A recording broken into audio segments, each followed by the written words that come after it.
नागपूरचं तापमान 43 अंश सेल्सिअसच्या वर गेलेलं आहे आणि हवामान विभागानं उष्णतेच्या लाटेचा इशारा दिलेला आहे।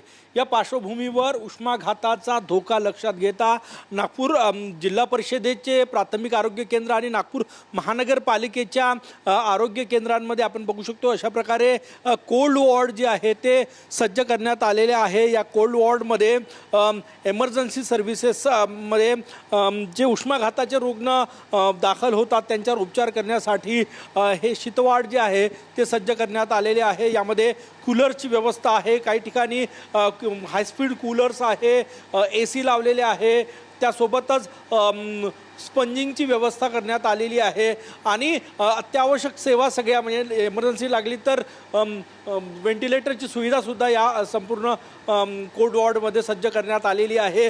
तापमान 43 अंश सेल्सिअसच्या वर गेल्यानंतर उन्हात काम करणाऱ्यांना उष्णतेच्या लाटेचा किंवा उष्माघात होण्याचा धोका असतो आणि त्यामुळेच नागपूर जिल्हा परिषदेनं आपापल्या आरोग्य केंद्रांना सूचना दिलेल्या आहे। त्यासोबतच नागपूर महानगरपालिकेनं सुद्धा अशा प्रकारे कोल्ड वॉर्ड सज्ज केलेला आहे, ज्यामध्ये एकूणच या कोल्ड वॉर्डचं तापमान जे आहे ते थंड ठेवलं जातं। काही ठिकाणी ACची सुविधा आहे, काही ठिकाणी थंड कूलर्स या ठिकाणी लावण्यात आलेले आहे।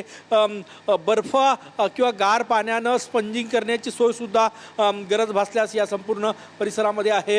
एकूणच तापमान वाढ लक्षात घेता नागपूर शहरामध्ये नागपूर ग्रामीणमध्ये हीट ॲक्शन प्लॅन लागू झालेला आहे, त्यामुळे सर्व रुग्णालयं उष्माघाताच्या रुग्णांवर उपचार करण्यासाठी सज्ज आहेत। कॅमेरामॅन सचिन सयामसह गजानन उमाटे, TV9 मराठी, नागपूर।